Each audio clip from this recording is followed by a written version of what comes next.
The sea is too quiet for something worth $13 billion. Far out in the Pacific, a carrier strike group moves through black water like a city trying not to be found. The flight deck is dark. The escorts are spread wide. Somewhere below steel decks, sailors sleep beside fuel, missiles, radar rooms, engine noise, and the constant hum of a machine built to move American power across oceans. But beyond the horizon, another machine may already be awake. It does not need a runway. It does not need a pilot. It does not need courage. It only needs coordinates. A hypersonic weapon turns distance into a shrinking clock. The carrier once ruled because it could strike from farther away than the enemy. Now the question has flipped. Can the enemy strike the carrier from farther away than the carrier can safely operate? This is the brutal tension inside the modern carrier strike group. It is not simply whether aircraft carriers are powerful. They are. The real question is whether power still matters when the ocean becomes a targeting grid. This is Battletech Declassified. Modern Warfare Explained. Think of an aircraft carrier as a floating airport with a city underneath it. It carries aircraft, fuel, weapons, workshops, kitchens, hospitals, command rooms, and thousands of people. It can move into international waters and give Washington options without asking another country for permission. That is why presidents have asked, again and again, where the nearest carrier is. But every symbol of strength attracts a cheaper counter. A carrier is expensive. A missile is cheaper. A carrier takes years to build. A missile battery can hide, move, and wait. A carrier strike group is designed to protect the floating airfield. Destroyers, cruisers, submarines, aircraft, satellites, radars, jammers, and decoys all exist to keep the carrier alive. But hypersonic weapons attack the one thing every defense needs most: time. They squeeze the detection window. They compress the kill chain. They force commanders to act before the picture is perfect.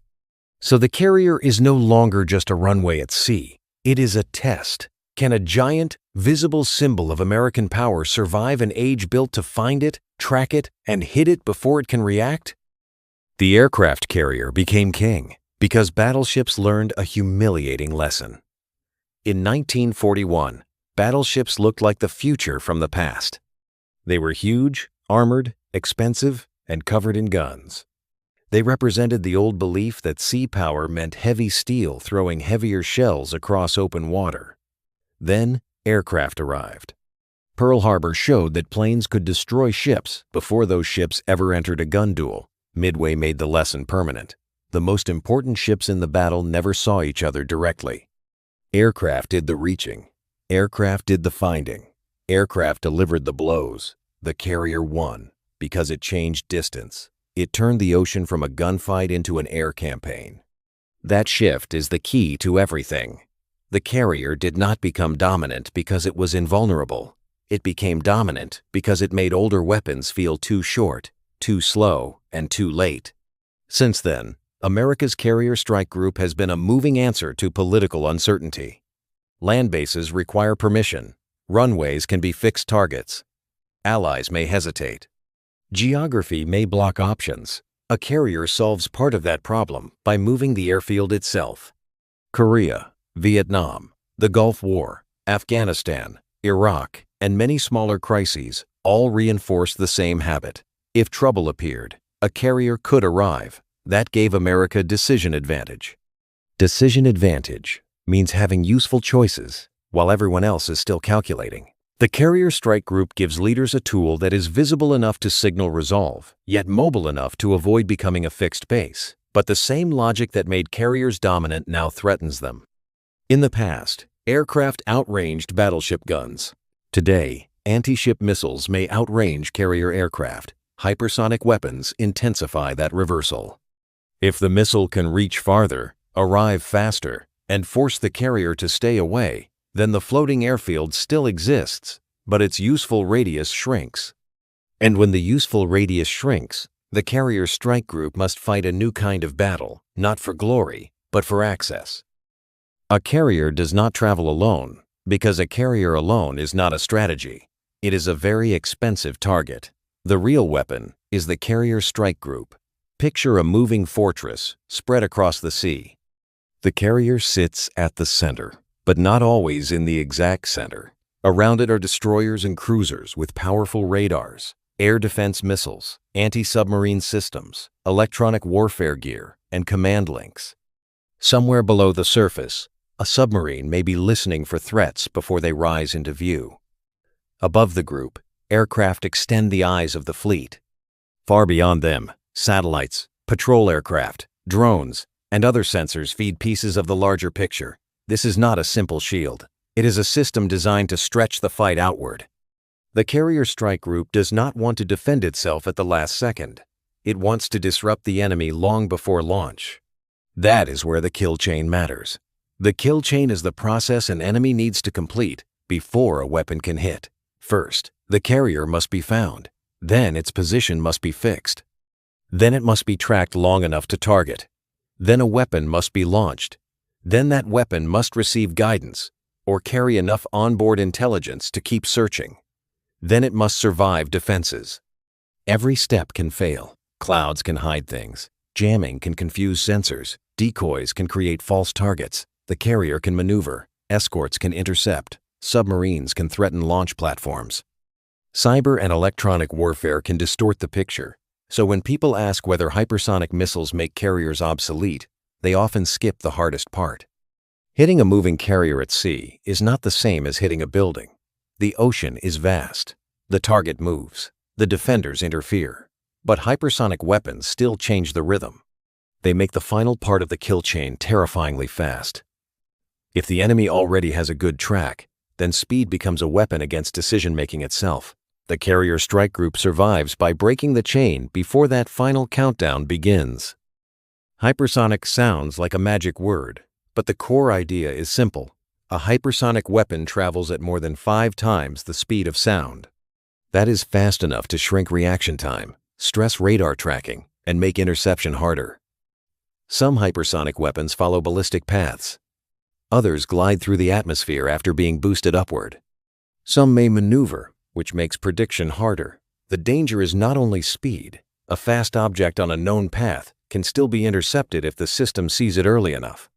The deeper threat is speed plus maneuver plus uncertainty. The carrier strike group must identify what is coming, where it is headed, and what weapon should respond. That decision must happen while the clock is collapsing. Imagine trying to catch a thrown stone in a dark room. Now imagine the stone can curve. Now imagine you are not sure whether it is aimed at you, someone beside you, or nothing important at all. That is the defender's problem. A hypersonic threat turns clean decisions into pressured guesses. The detection window gets shorter. The kill chain becomes more compressed. The margin for human hesitation narrows. This is why the carrier debate is not really about one missile hitting one ship. It is about whether a carrier strike group can keep control of time. If the carrier can detect early, classify correctly, and respond through layered defenses, the hypersonic threat becomes difficult, but not magical. If the carrier is surprised, tracked, and forced into late reaction, even the most powerful floating airfield becomes vulnerable. The weapon is not just trying to puncture steel. It is trying to overload the sequence of decisions that protects the steel. That is why hypersonics matter. They do not simply threaten the carrier. They threaten the rhythm that lets a carrier strike group think, decide, and act before the enemy's plan arrives. The carrier's defenders are not waiting at one line. They are layered, like locked doors in a fortress. The outer layer is information. Long before a missile launches, the carrier strike group wants to know who is watching, who is targeting, and who is preparing to fire. Satellites, patrol aircraft, signals intelligence, submarines, drones, and allied sensors all matter. If a hostile aircraft, ship, submarine, or missile battery is part of the enemy kill chain, the carrier strike group wants to find that node early. The best missile defense is sometimes preventing a clean launch. The second layer is confusion. Electronic warfare can jam radars, spoof seekers, distort communications, and create false pictures. Decoys can make one ship look like many, or make the wrong object look valuable. Maneuver can make old coordinates useless. Then come the harder layers. Aircraft may intercept enemy aircraft or missile carriers before they release weapons. Surface ships may launch long-range interceptors against incoming threats. Closer in, other missiles, guns, electronic systems, and decoys attempt to survive what gets through. But no defensive layer is infinite. Missile cells are limited. Radar channels are limited. Crew attention is limited. Time is limited. This is where saturation becomes dangerous. One hypersonic weapon is a problem. Several threats arriving through different paths become a system test. The carrier strike group must decide what is real, what is most dangerous, and what deserves a limited interceptor. That is cost imposition. An adversary does not always need to sink the carrier to win. It may only need to make the carrier operate farther away, spend more interceptors, reveal its position, or hesitate at the wrong moment. The carrier's value is not only measured by whether it floats, it is measured by whether it can keep doing its job under pressure. And in the hypersonic era, that job begins with preserving the detection window before the battle becomes too fast to manage. A carrier's greatest strength is also its greatest accusation. It is huge. To supporters, that means endurance, aviation capacity, command power, and global reach. To critics, it means visibility, cost, and risk concentrated in one platform. Both are partly right. A carrier is not a speedboat. It cannot disappear like a small drone. It leaves signatures. It needs escorts. It needs supply ships. It produces electromagnetic activity. Aircraft launch and recover from it. People talk about it. Satellites may search for it. Submarines may hunt near expected routes. Long-range sensors may build patterns over time. The carrier strike group is always trying to manage those signatures. It can reduce emissions. It can use deception. It can move unpredictably. It can operate within a wider force, but it cannot become nothing. That is why the modern carrier debate feels so sharp. The carrier was built for presence. Presence means being there, but survival often means being hard to find. Those goals can pull against each other. If the carrier is close enough to signal power, it may be closer to enemy weapons. If it stays far away, it may be safer, but less useful. Hypersonic weapons intensify that trade-off because they stretch threat ranges and compress reaction time. A carrier strike group must now think in terms of risk bubbles. Inside one bubble, enemy sensors may track more easily. Inside another, missiles may reach faster. Inside another, friendly aircraft may still be useful. The carrier's worth depends on how those bubbles overlap. If the carrier can stay outside the worst danger and still project power, it remains valuable. If it must stay so far away that its aircraft cannot influence events, then the carrier becomes a symbol more than a tool. The question is not whether the carrier is obsolete everywhere. That is too simple. The question is where, against whom, under what sensor conditions, and for how long. The phrase anti-access sounds technical, but it describes something ancient. Keep the enemy away. In earlier wars, that meant forts, mines, coastal guns, and patrols. Today, anti-access can mean long-range missiles, submarines, drones, satellites, cyber tools, electronic warfare, and aircraft working together. The goal is not always to destroy the carrier. The goal is to make the carrier commander think twice.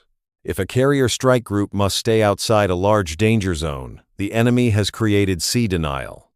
Sea denial means the ocean is not fully controlled by either side, but it is too dangerous to use freely.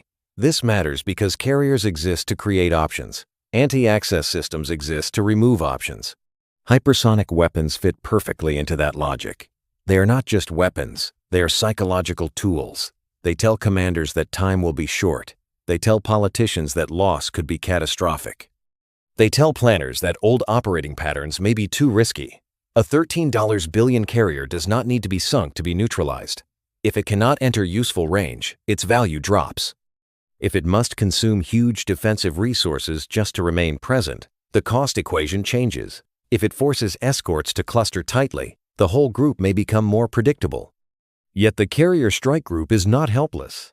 It can operate with submarines, land-based aircraft, unmanned systems, distributed forces, and allied networks. It can become part of a larger web rather than the only centerpiece. That is the shift. The carrier once represented concentrated power.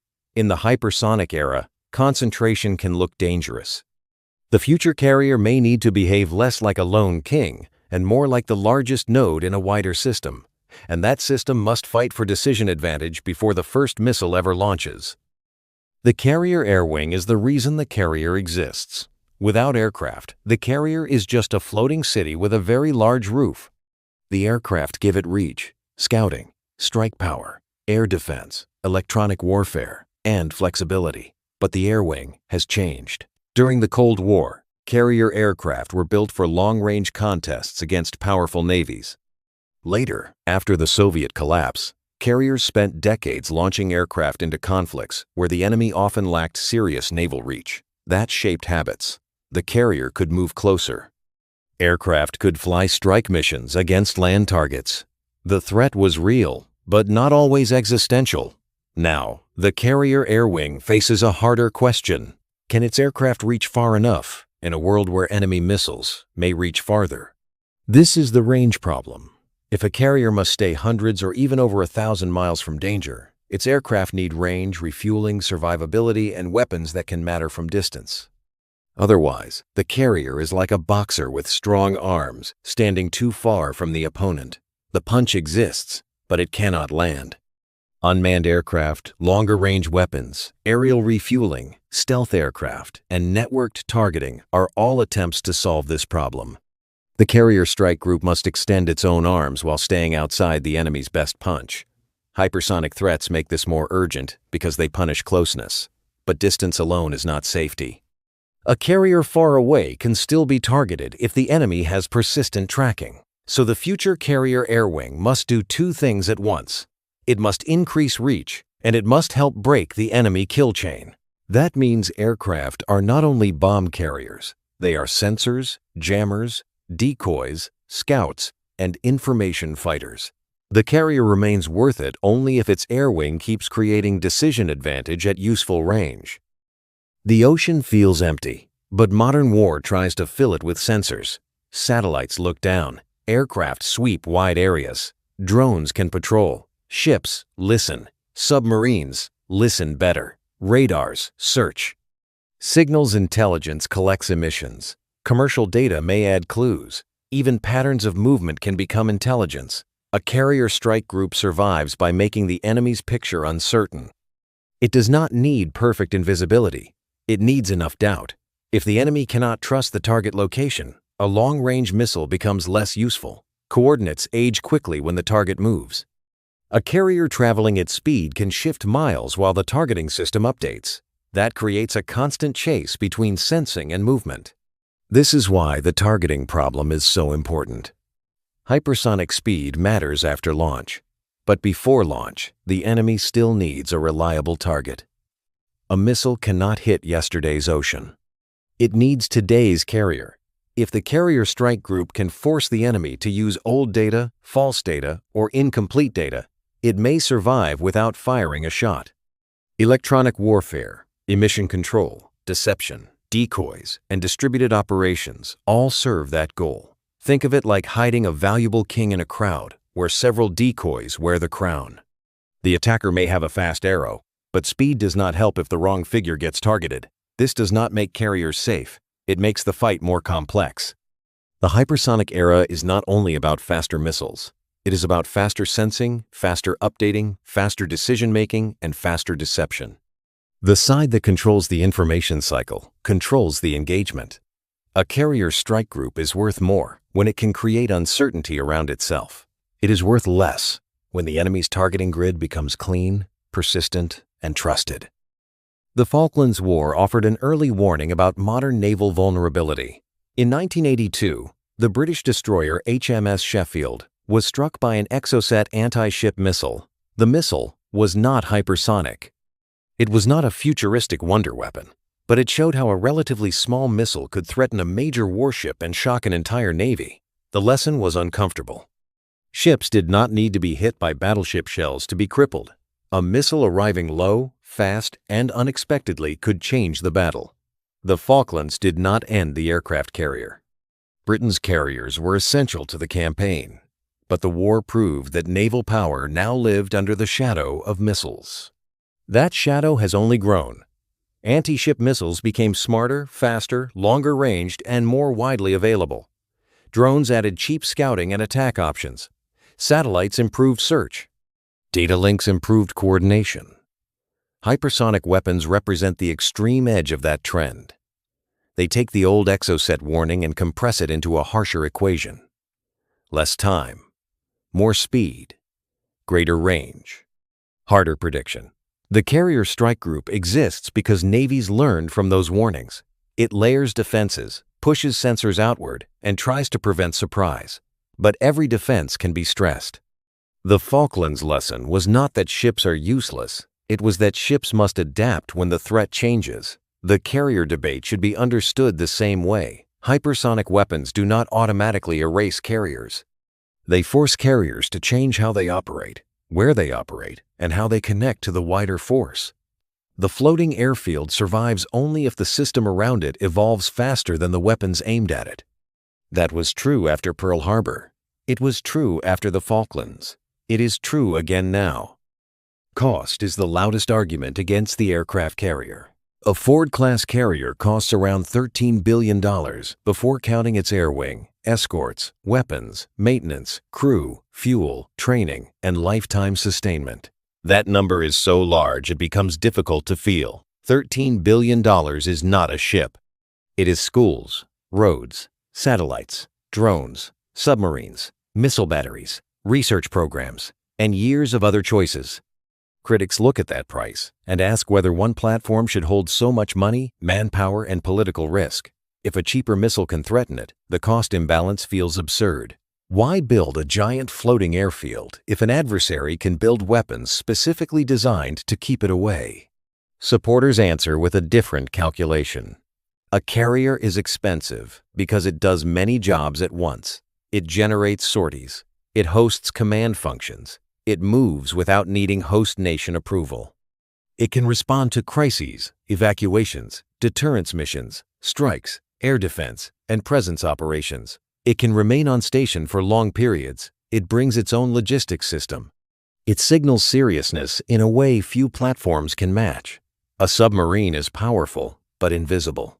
A missile battery is useful, but fixed to land. A carrier is visible, flexible, and persistent. That combination has value. So the cost question is not only, can a cheaper weapon threaten it? Many cheaper weapons can threaten expensive things. The better question is, can any cheaper combination replace what the Carrier Strike Group provides? If the answer is yes, carriers are in trouble. If the answer is no, then the carrier remains worth it, but only if protected, modernized, and used wisely. In the hypersonic era, cost does not kill the carrier by itself. Bad assumptions do. The carrier is often called vulnerable because it is big, but size also gives it endurance. A small ship may be harder to find, but it cannot launch dozens of aircraft for sustained operations. A land base may support air power, but it cannot move away from missile strikes. A drone may be cheap, but it cannot replace every function of a carrier air wing. Military value is usually trade-offs, not simple answers. The carrier's trade-off is concentration. It concentrates air power, people, maintenance, fuel, command, and symbolic weight. That concentration creates efficiency when protected. It creates risk when exposed. Hypersonic weapons attack the exposed side of that trade-off. This is why the phrase floating airfield is both accurate and incomplete. A carrier is an airfield, but not a normal one. A normal airfield has long runways, hardened shelters, nearby roads, and often predictable geography. A carrier has limited deck space, moving runways, sea state problems, and complex launch cycles. But it also moves. Movement is its defense and its purpose. The Carrier Strike Group turns movement into uncertainty. If the enemy cannot fix the carrier's location, the carrier's size matters less. If the enemy can maintain a constant track, size matters more. That is the modern equation. The hypersonic threat does not simply ask whether the carrier can absorb damage. It asks whether the carrier can avoid being targeted accurately in the first place. The future of carriers may depend less on armor and more on information warfare. Decoys, jamming, distributed sensors, unmanned scouts, cyber defense, and emission discipline may protect the carrier more than thicker steel ever could. The carrier remains a floating airfield, but its runway now depends on an invisible shield of uncertainty. A carrier strike group has to defend against more than missiles. It must worry about submarines. It must worry about mines near choke points. It must worry about drones, cyber attacks, electronic deception, aircraft, and long-range bombers. Hypersonic weapons are frightening, but they are part of a larger threat ecosystem. An adversary does not need to rely on one perfect weapon. It can combine sensors, submarines, drones, ballistic missiles, cruise missiles, and cyber effects to create pressure from many directions. The goal is to overwhelm attention. The carrier strike group must sort noise from danger. It must protect the carrier while still completing the mission. This is where human decision-making becomes a bottleneck. A commander may receive radar tracks, sonar contacts, satellite reports, electronic emissions, intelligence updates, and warnings from other units. Some are real, some are false, some are late. Some are ambiguous. In a slow battle, humans can debate. In a hypersonic engagement, debate becomes dangerous. Decision advantage depends on turning data into action quickly. But fast decisions can create mistakes. Shoot too late, and the carrier is at risk. Shoot too early, and you waste scarce interceptors or reveal your defenses. Ignore a false contact, and it may become real. Trust a false track, and you may defend against a ghost. The carrier strike group needs automation, but it also needs judgment. It needs speed, but also restraint. This tension will define naval warfare. The future carrier will not survive because humans become irrelevant. It will survive if machines compress data fast enough for humans to make better decisions. Hypersonics punish hesitation. They also punish panic. The carrier's defense must live between those extremes.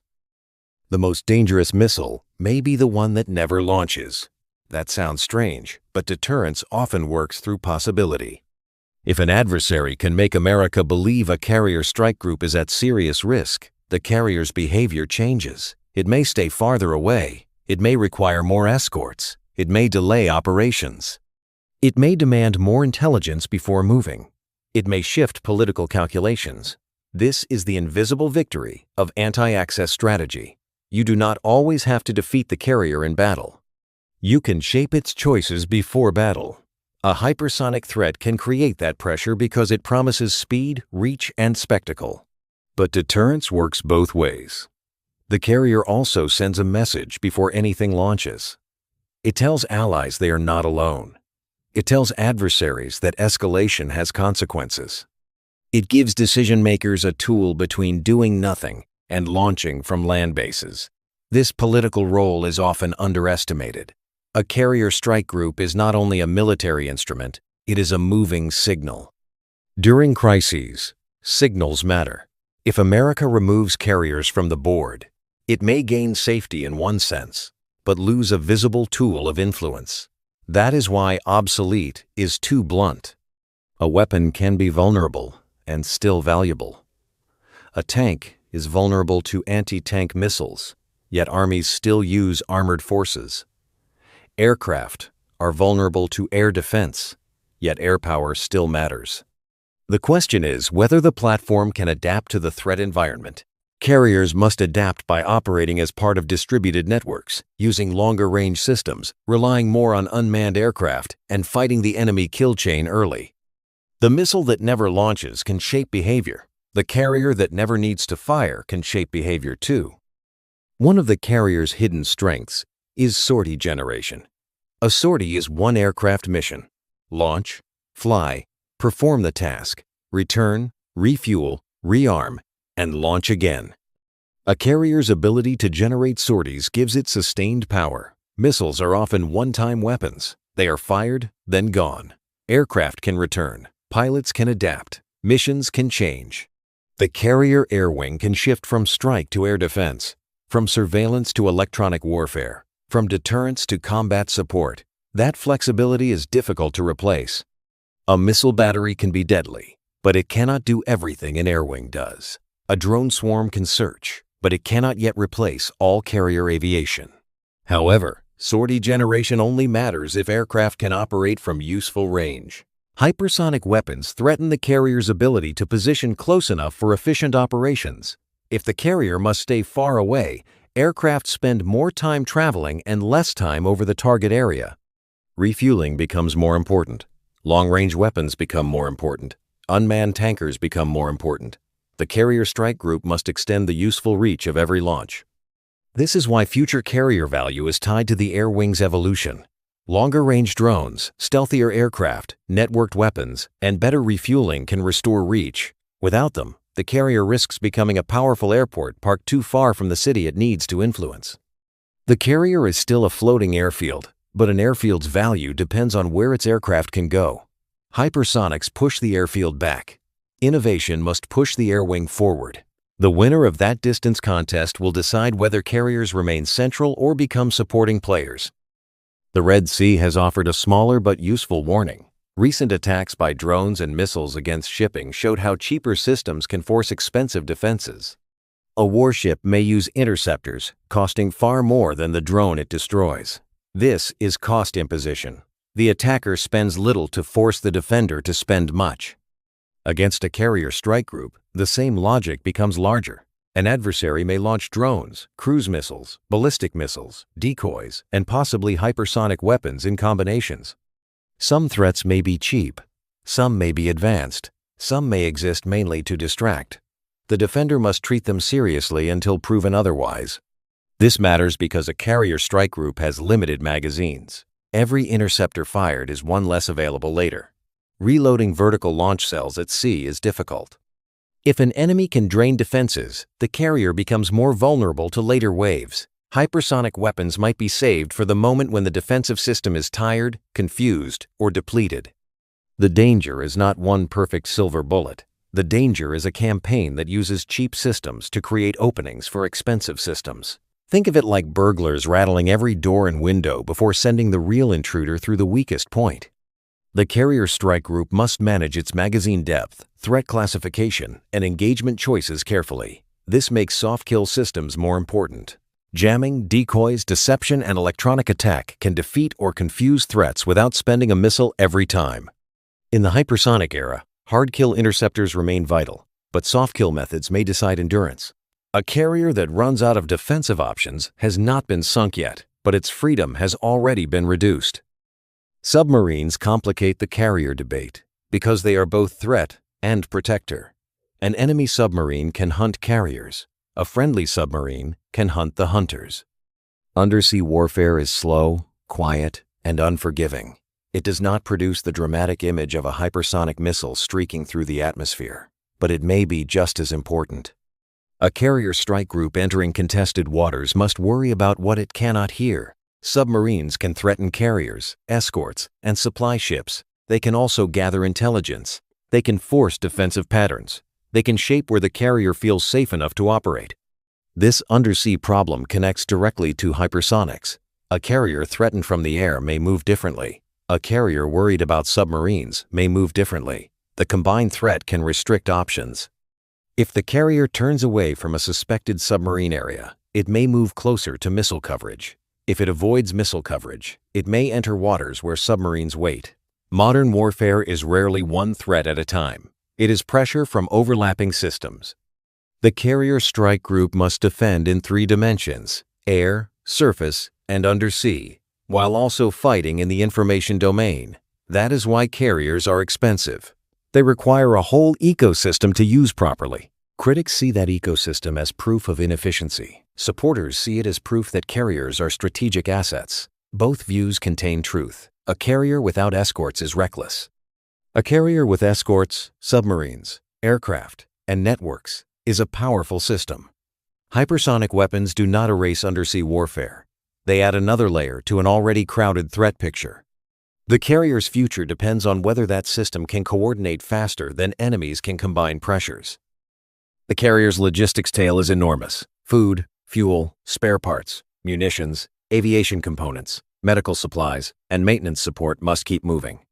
A nuclear-powered carrier can sail for long periods without refueling its reactors, but its aircraft need fuel. Its crew needs supplies. Its weapons must be replaced. Its escorts may need fuel. Its aircraft require constant maintenance. The floating airfield is not independent from logistics. It is the visible end of a long supply chain. That supply chain can become a target. An adversary may not need to hit the carrier. If it can threaten the tankers, oilers, ammunition ships, ports, and repair networks that sustain it. Hypersonic weapons make this wider system more important. The carrier strike group may survive the first wave, but can it stay supplied inside a contested region? Can it replace interceptors? Can it repair damage? Can it keep aircraft flying? Wars are not decided only by first contact. They are decided by endurance. A carrier is valuable when it can remain present, generate sorties, and keep pressure over time. If the support network becomes too vulnerable, the carrier's presence becomes temporary. This is why the carrier debate should not isolate the ship. The real question is whether America can protect the whole carrier system. That includes logistics, bases, satellites, communications, repair yards, escorts, and industrial capacity. A $13 billion carrier may be the headline, but the network behind it is the story. Hypersonic weapons threaten the front end of that network. Long-range strikes, cyber attacks, and submarines may threaten the back end. The carrier remains worth it only if the nation can sustain it under pressure, not just admire it in peacetime. Aircraft carriers are often judged by worst-case scenarios. What happens near China? What happens inside dense missile coverage? What happens if satellites track the carrier continuously? Those are important questions, but they are not the only questions. Most carrier missions are not full-scale war against a peer military. Carriers also support deterrence, crisis response, evacuation, disaster relief, limited strikes, air policing, and reassurance missions. In many of those situations, no other platform offers the same mix of visibility, mobility, and air power. A carrier may be too risky in one zone and extremely useful in another. Military value depends on context. This is why declaring carriers dead is too easy. A platform can lose dominance in one scenario and remain valuable in many others. The battleship did not become useless overnight. It lost its position as the decisive center of naval warfare. Carriers may face a similar risk. They may remain useful while no longer being able to dominate every contested sea. That is a more realistic debate. In lower threat environments, carriers remain powerful. In medium threat environments, they need careful protection. In high-end hypersonic threat zones, they may need to stay back, operate through networks, and rely on longer-range unmanned systems. The future may not be carrier versus no carrier. It may be carrier as part of a distributed force. The carrier strike group becomes one node among submarines, land-based aircraft, satellites, drones, missile forces, and allied bases. That shift preserves value while reducing overdependence. The carrier is still worth it if used where its strengths matter and where its risks are understood. It becomes dangerous when leaders treat it like an invincible answer to every problem. The carrier's symbolic power can be a trap. Symbols invite expectations. When a crisis begins, sending a carrier feels decisive. It gives news headlines something concrete. It reassures allies. It warns adversaries. But symbols can also create pressure to use them in risky ways. A carrier strike group may be sent into a region because it looks strong, even if the threat environment is changing faster than the politics. Hypersonic weapons make that tension sharper. Losing or damaging a carrier would not be a normal battlefield loss. It would be a national shock. Thousands of lives could be at risk. The political consequences would be enormous. That political weight affects strategy. A commander may become cautious because the asset is too valuable to risk.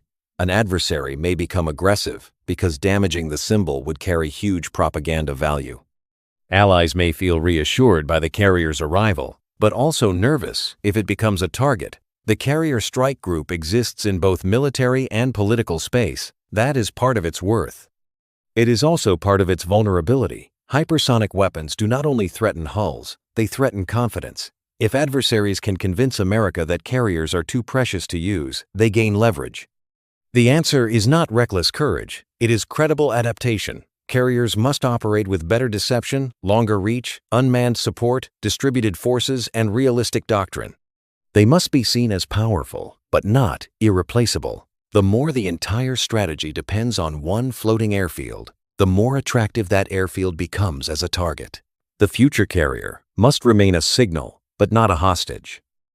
Unmanned systems may be the carrier's best chance to stay relevant. Drones can extend reach, absorb risk, scout ahead, refuel aircraft, jam enemy sensors, and possibly carry weapons.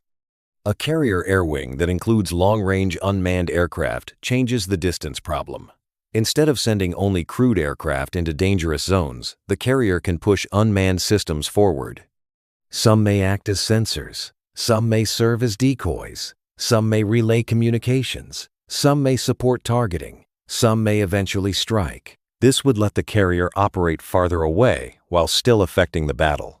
The key is not replacing humans with machines for novelty. The key is changing the geometry of the fight. Hypersonic weapons punish large platforms that must come close. Unmanned systems allow the large platform to stand back while smaller, cheaper, or more expendable assets move forward. That gives the carrier strike group more layers. It also complicates the enemy kill chain. Instead of one valuable target doing everything, the enemy faces many nodes. Which one is the sensor? Which one is the decoy? Which one is passing targeting data? Which one is bait? This uncertainty matters. It turns the carrier from a single visible centerpiece into a command and launch hub for a wider web. But this future requires investment, doctrine, deck space, training, and trust in autonomous systems. It also requires secure communications. A drone that depends on fragile links may fail under electronic attack. The carrier's unmanned future must be resilient, not just impressive. If done well, drones make the carrier harder to neutralize.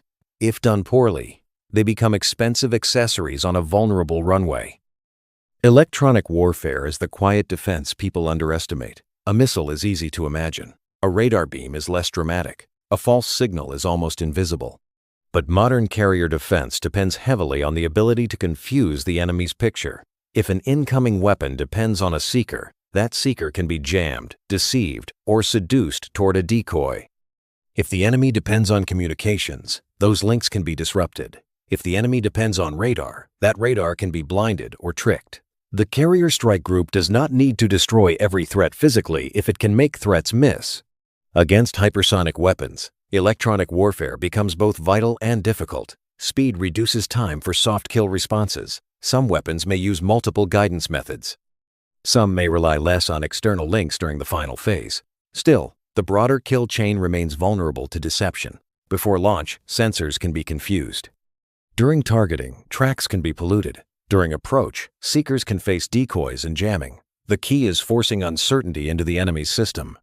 A hypersonic weapon is terrifying when aimed at a clean target. It is less terrifying when the target picture is corrupted. Think of it like giving a sprinter the wrong address. Speed does not help if the destination is false. This is why the carrier's survival may depend on invisible battles fought before the missile appears. Electronic warfare, cyber operations, decoys, emission control, and deception all protect the detection window. They make the enemy spend time verifying. Time spent verifying is time the carrier can use. In the hypersonic era, confusion is not a side effect. It is armor. The carrier's escorts are sometimes treated like supporting characters. They are not. Destroyers and cruisers carry many of the weapons that keep the carrier alive. Their radars search for threats. Their missile cells provide air defense. Their sonar systems help hunt submarines. Their helicopters extend anti-submarine reach. Their electronic systems contribute to the shared picture. Without escorts, the carrier's risk rises sharply. A carrier strike group is a team sport. The carrier is the star, but the escorts are the shield, the eyes, and sometimes the fist. Hypersonic threats increase the burden on escorts. They must detect faster, communicate faster, and engage faster. They must also manage limited missile inventories. A ship with vertical launch cells cannot fire forever. If a crisis becomes a long campaign, magazine depth becomes strategy. This creates a difficult question.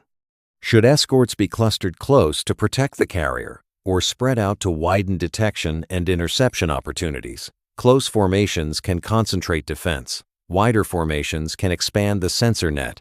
but wider formations may expose individual ships.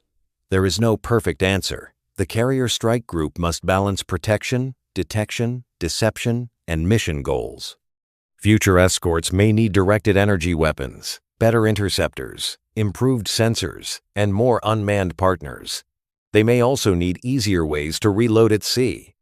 The carrier's worth is tied to escort capacity. If escorts cannot handle modern threat volume, the carrier becomes constrained.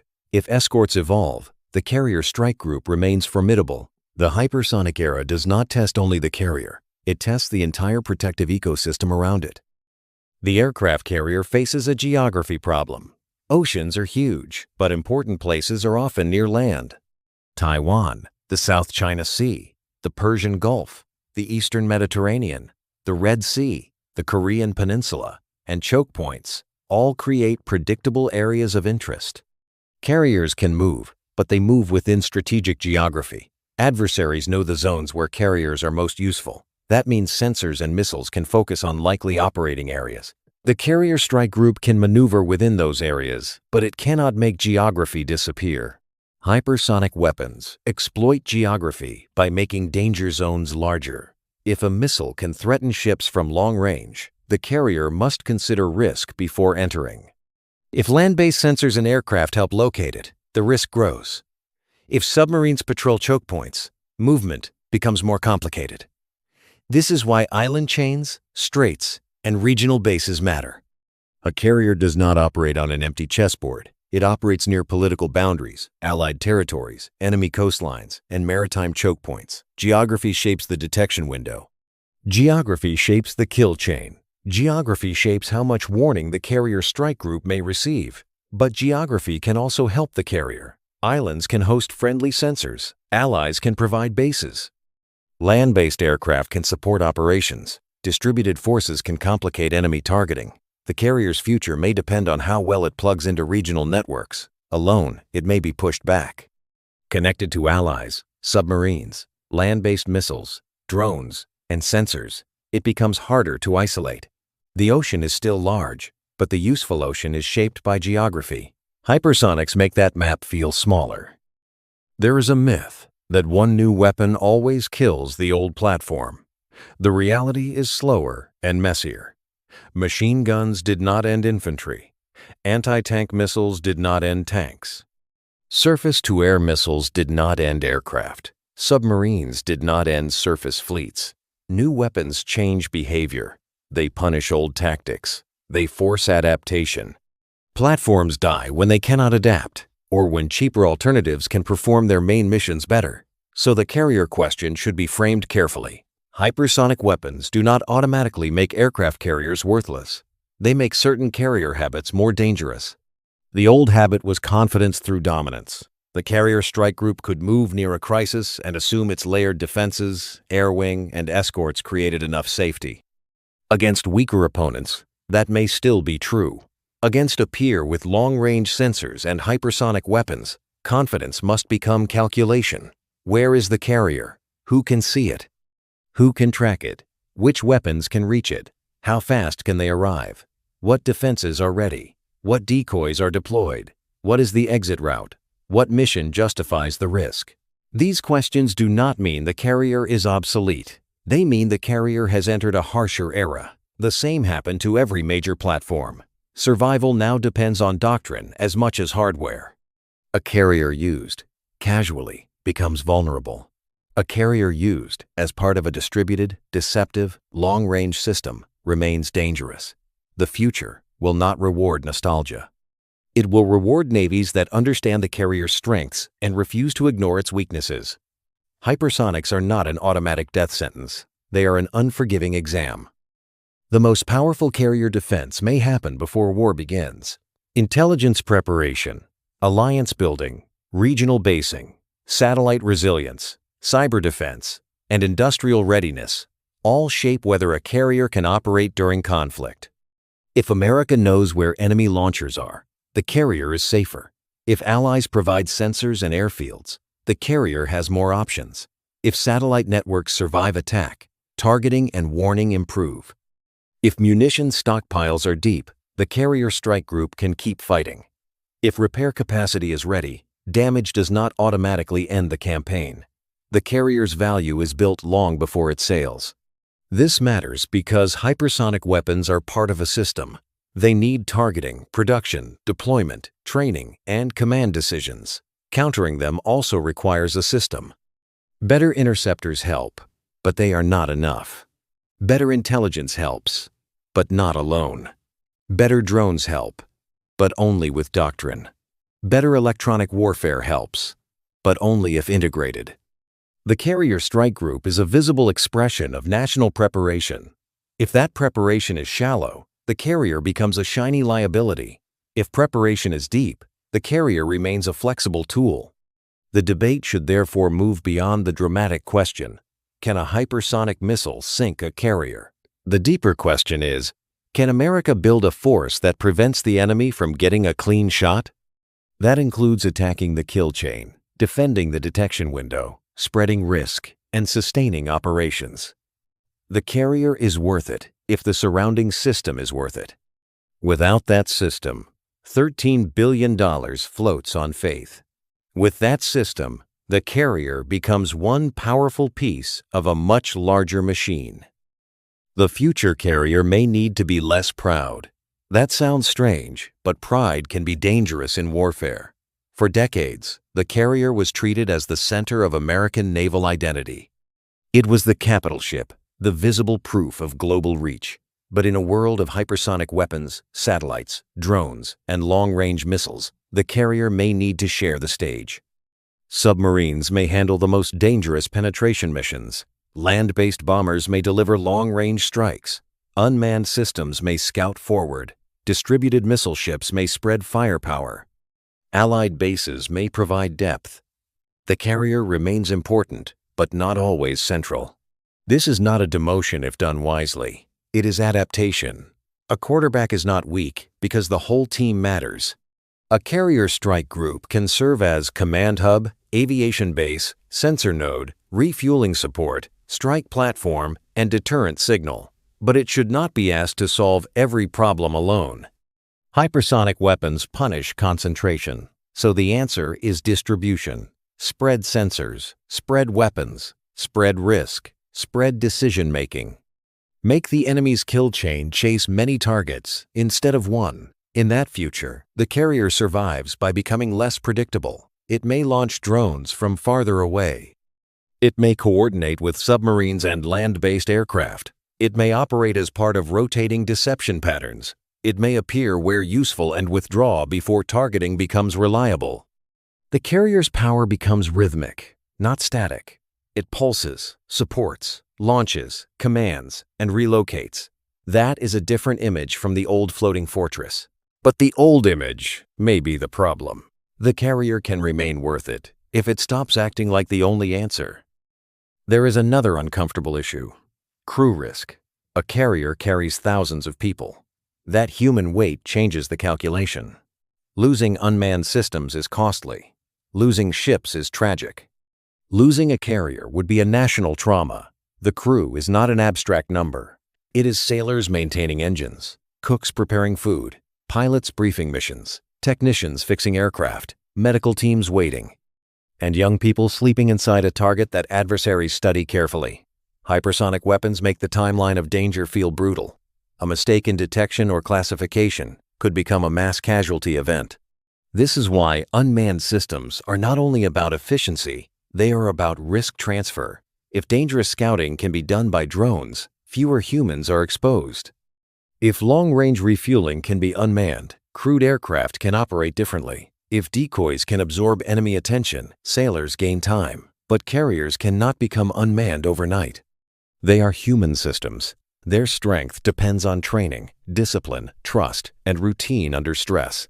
The Carrier Strike Group must therefore prepare crews for a faster kind of war. Drills must account for compressed timelines. Command systems must reduce confusion. Damage control must assume modern weapons may cause complex effects. The question of worth includes morality. What mission justifies risking thousands of sailors? Sometimes the answer may be yes. Deterrence, alliance defense, and national survival can demand risk. Sometimes the answer may be no. A carrier should not be risked for symbolism alone.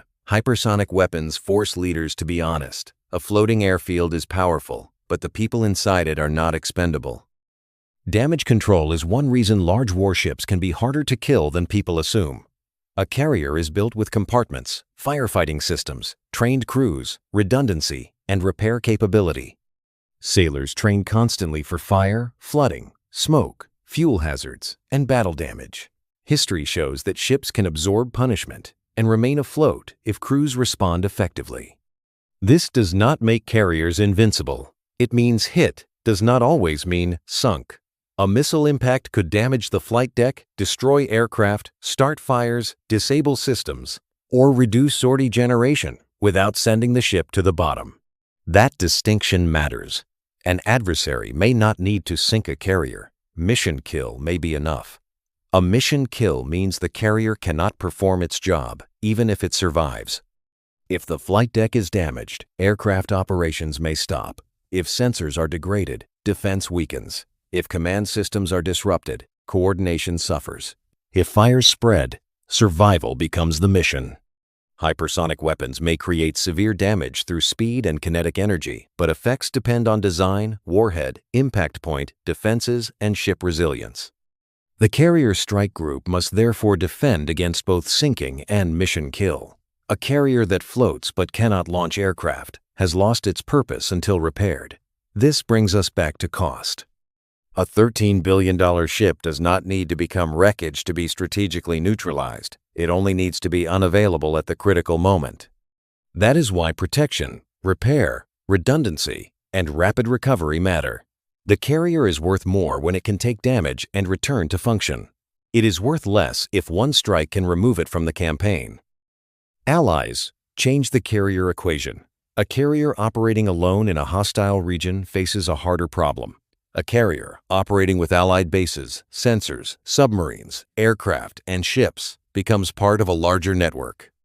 Japan, Australia, South Korea, NATO members, and other partners can provide geography, intelligence, logistics, and political depth. This matters because hypersonic threats depend on finding and targeting. More friendly sensors can improve warning. More friendly bases can spread aircraft. More friendly ships can complicate enemy planning. A carrier strike group connected to allies is harder to isolate than one acting alone. But allies also create political complexity. Land bases may be available in one crisis and restricted in another. Some allies may allow defensive support, but not offensive strikes. Some may fear escalation. Some may be targeted themselves. The carrier's old advantage was independence from land permission. That advantage still matters. Yet the hypersonic era makes pure independence harder. The carrier needs a wider network to survive in high-end conflict. This creates a paradox. The carrier is valuable because it can operate without relying completely on bases. But against advanced threats, it becomes more valuable when bases and allies support it. The answer is not either-or. The future force needs both. Carriers provide mobile options. Allies provide regional depth. Land bases provide sortie capacity. Submarines provide stealth. Drones provide reach. Together, they create decision advantage. Alone, each has weaknesses. Hypersonic weapons punish isolated assets. Networks protect them. The carrier remains worth it when it strengthens the network and benefits from it. It becomes questionable when treated as a substitute for the network. The carrier debate often ignores time horizons. A carrier built today may serve for 50 years. That means decisions made now shape conflicts nobody can fully predict. Hypersonic weapons are dangerous today, but sensors, artificial intelligence, drones, directed energy, cyber tools, and unmanned aviation will also evolve. The carrier of the future may not operate like the carrier of today. Its air wing may include more drones. Its escorts may carry different weapons. Its networks may be more resilient. Its tactics may be more distributed. Judging a 50-year platform by one snapshot can mislead. Still, long service life cuts both ways. If the basic concept becomes flawed, the nation is stuck with an expensive legacy. A carrier cannot be redesigned quickly. Its size, crew model, deck layout, and aviation approach create constraints. Future upgrades can help, but they cannot erase every design choice. This is why the next generation of naval aviation matters so much. If carriers adapt to launch longer-range unmanned systems, manage distributed operations, and support networked warfare, they may remain central. If they remain dependent on shorter-range crewed aircraft in dense missile zones, their relevance shrinks. The hypersonic era is not one moment. It is a long pressure campaign against old assumptions. The carrier's worth depends on whether it can keep changing across decades. A platform that evolves becomes an asset. A platform frozen in its golden age becomes a museum piece with a defense budget. The carrier is not doomed by age. It is doomed only if its doctrine ages faster than the threats. Directed energy is often presented as a future solution. Lasers and high-power microwave systems promise deep magazines because they use electricity rather than traditional missiles. For carrier defense, that sounds attractive. If cheap drones or missiles force expensive interceptors, an electric weapon could improve the cost equation, but directed energy has limits. Weather, power, range, dwell time, beam control, and target type all matter. Lasers may work well against some threats and poorly against others. Hypersonic weapons create special challenges because they move fast, may maneuver, and may not offer much engagement time. Even so, directed energy may still help the carrier strike group. It could handle cheaper drones, sensors, small boats, or certain missiles, saving interceptors for harder threats. It could strengthen inner layers of defense. It could reduce cost imposition. It could make saturation attacks more manageable. The key is not expecting one technology to solve everything. The carrier's future defense will likely combine interceptors, electronic warfare, decoys, guns, directed energy, cyber effects, maneuver, and preemptive action against launch platforms. Hypersonic weapons sit at the hard end of that spectrum. They may require specialized interceptors and better early warning, but the swarm of cheaper threats around them may be handled by other systems. This layered mix matters because enemies combine tools. Defenders must combine tools too. A carrier strike group that uses $1 million interceptor against every cheap drone is being economically drained. A carrier strike group that matches defenses to threats can endure longer. Directed energy will not make carriers invincible. It may help keep them from being exhausted before the hardest threat arrives. Artificial intelligence will become increasingly important because the carrier strike group faces too much information. Radar tracks, sonar contacts, satellite updates, electronic emissions, drone feeds, intelligence reports, and weapon status data can overwhelm human teams. AI can help sort patterns, flag anomalies, predict threat paths, and recommend responses. In a hypersonic engagement, seconds matter. If AI can shorten the time between detection and decision, it can protect the detection window.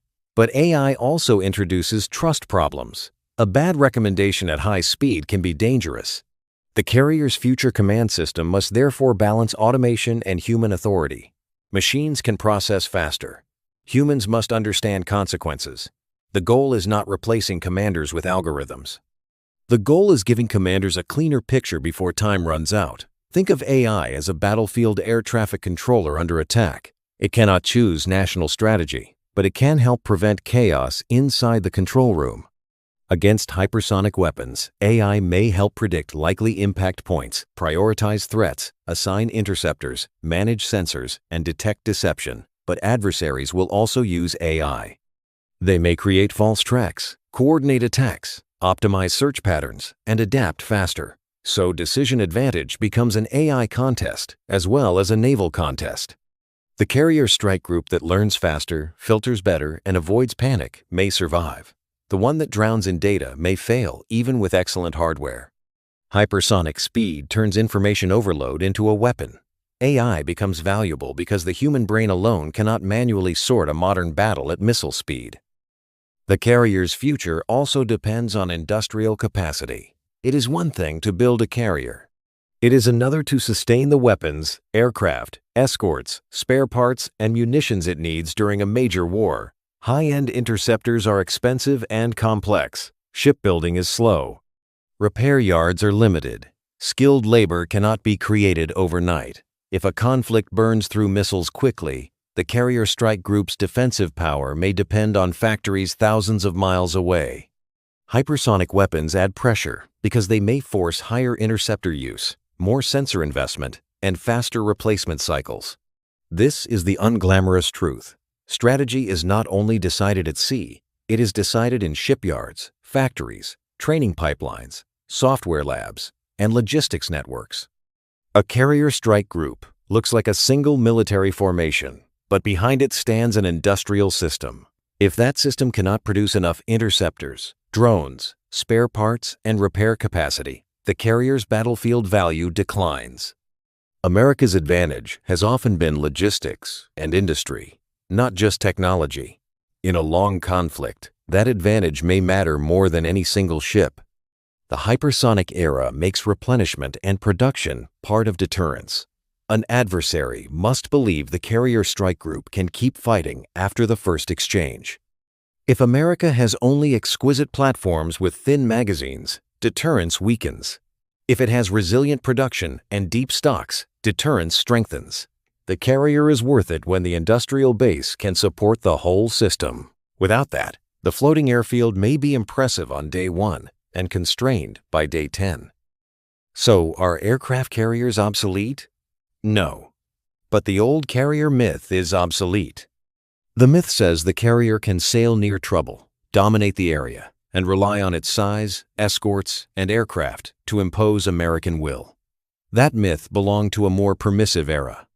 The modern carrier must assume it is watched, hunted, mapped, modeled, and targeted. It must assume the enemy wants to break its kill chain, drain its defenses, and force political hesitation. It must assume hypersonic weapons are not science fiction, but part of a larger anti-access system. Yet the opposite myth is also wrong. The myth that one hypersonic missile automatically ends the carrier age is too simple. Finding a carrier is hard. Tracking it is hard. Targeting it through deception is hard. Reaching it through layered defenses is hard. Sustaining that pressure in war is hard. The carrier strike group remains a powerful system when used intelligently. It brings mobility, aviation, command, deterrence, and flexibility. It can support allies, respond to crises, and project power without fixed land bases. The real answer is conditional. Carriers are still worth it if they evolve. They are still worth it if their air wings gain range. They are still worth it if unmanned systems extend their reach. They are still worth it if escorts improve defense. They are still worth it if the Navy fights the enemy kill chain before launch. They are not worth it if treated as invincible monuments. The carrier's future is not guaranteed by tradition. It must be earned by adaptation. The carrier strike group in the hypersonic era must think like a hunter that is also hunted. It must move, sense, hide, deceive, launch, recover, and relocate. It must avoid becoming predictable. Predictability is death when long-range weapons exist. The carrier's schedule, emissions, routes, replenishment patterns, and flight operations can all become clues. The enemy does not need perfect knowledge at first. It can build a pattern. Pattern becomes prediction. Prediction becomes targeting. Targeting becomes launch. The carrier strike group must break that chain repeatedly. This means future carrier operations may look less continuous and more episodic. Instead of sitting in a known box, the carrier may pulse forward, launch effects, then move. It may use decoy groups to confuse surveillance. It may coordinate with unmanned systems that keep pressure while the carrier remains distant. It may rely on silent periods where emissions are controlled tightly. It may work with submarines and land-based aircraft to create multiple dilemmas. The aim is to deny the enemy a clean solution. The carrier does not need to be invisible forever. It needs to be uncertain at the moments that matter. This is a different mindset from simple presence. Presence says, "Here we are." Survival may require saying, "You are not sure where we are, what matters, or what comes next." Hypersonic weapons reward certainty. The carrier strike group must manufacture doubt. In this sense, the future of carriers may depend less on armor and more on choreography. Movement becomes defense. Deception becomes protection. Timing becomes survival. The aircraft carrier still does something rare. It gives a nation mobile aviation at scale. That sounds simple, but it is hard to replace. Land bases can be struck, denied, or politically restricted. Bombers can fly long distances, but they require bases and tanker support. Submarines can strike, but they cannot provide visible air presence. Drones can scout and attack, but they do not yet replace a full air wing. Missile ships can fire powerful salvos, but once their missiles are gone, they need replenishment. The carrier combines persistence, flexibility, and visibility. That combination remains useful. The problem is that usefulness is not the same as dominance. The carrier may remain essential while becoming more constrained. It may be too valuable to discard, but too vulnerable to use carelessly. This is common in military history. Important platforms rarely disappear the moment they are threatened. They change roles. The carrier may shift from frontline brawler to networked aviation hub. It may stand farther back. It may launch unmanned systems. It may support distributed forces. It may become the centerpiece only in lower threat zones and a supporting node in high threat zones. That is not failure. That is maturity. The carrier age began when ships learned that aircraft change distance. The hypersonic era teaches carriers the same lesson again. Distance has changed. The platform that once extended reach must now extend itself through networks. If it does, the carrier remains one of the most valuable tools in the American arsenal. If it refuses, it becomes exactly what critics claim: a magnificent target with a runway. The opening question was whether America's $13 billion floating airfields are still worth it. The honest answer is not a slogan. They are worth it when they provide options that nothing else can provide. They are not worth it when leaders mistake price for invincibility. The carrier strike group is still powerful, but power now depends on surviving the enemy's targeting system. Hypersonic weapons make that targeting system faster and more frightening. They compress the detection window. They stress the kill chain. They punish hesitation. They force the carrier to earn every mile of ocean it occupies. But warfare is not a simple contest between missile speed and ship size. It is a contest between systems. The enemy system must find, fix, track, target, launch, guide, and assess. The carrier system must hide, deceive, disrupt, intercept, maneuver, and keep operating. If the enemy system works cleanly, the carrier is in danger. If the carrier system creates doubt, the missile may never get a useful shot. That is the real answer. Hypersonic weapons do not make carriers automatically obsolete. They make lazy carrier doctrine obsolete. End of court. They make short-range air wings questionable. They make shallow magazines risky. They make poor deception dangerous. They make isolated operations unacceptable.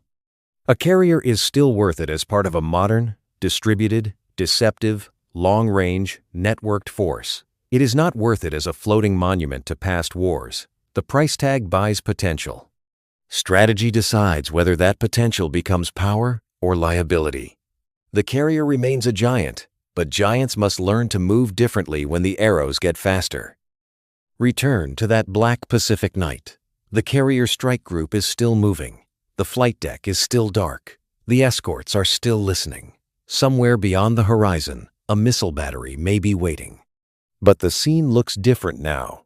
The carrier is not simply a target. It is a node in a contest of time. Its survival depends on whether the enemy can build a clean picture. Its usefulness depends on whether its aircraft, drones, sensors, and escorts can reach into the fight without exposing the floating airfield too much. Its value depends on whether it creates decision advantage, not just presence. That is the circle. The carrier was born from a revolution in reach. Aircraft made battleship guns feel too short. Now missiles threaten to make carrier aircraft feel too short. The answer cannot be nostalgia. It must be adaptation. Longer-range air wings, more unmanned systems, better electronic warfare, deeper magazines, stronger allies, distributed forces, faster decision systems, better deception, more resilient logistics. The carrier strike group must become harder to find, harder to target, harder to exhaust, and harder to predict. If it does, America's floating airfields remain worth their enormous cost. If it does not, the hypersonic era will turn them into symbols of a strategy that failed to update. The carrier is not dead, but the easy carrier age is over. From now on, Every mile closer to danger must be bought with information, deception, and time. And time is exactly what hypersonic weapons are designed to steal. So the final answer is this. Aircraft carriers are still worth it, but only under harsher rules. They are worth it because no other platform combines mobile air power, political signaling, crisis response, command presence, and sustained aviation at sea in the same way. They are worth it because geography still matters, allies still need reassurance, land bases are not always available, and decision-makers still need flexible tools. They are worth it because a carrier strike group can do more than fire missiles. It can arrive, remain, adapt, and influence events without owning the land beneath the crisis. That remains a rare form of power. But carriers are no longer worth it if they are treated like untouchable kings. Hypersonic weapons, long-range sensors, drones, submarines, and anti-access networks have changed the ocean. The carrier must now survive as part of a larger web. It must push unmanned systems forward. It must protect the detection window. It must break the enemy kill chain. It must use deception as armor and distance as a weapon. It must stop being only a floating airfield and become a moving command node for distributed power. The carrier's future will not be decided by its price tag. It will be decided by whether it keeps creating decision advantage when the enemy is trying to erase time itself. And that leads to the next question. If the carrier survives by connecting everything around it, what happens when the real battlefield is no longer the ship, the aircraft, or the missile, but the invisible network that lets them all see first, decide first, and strike first?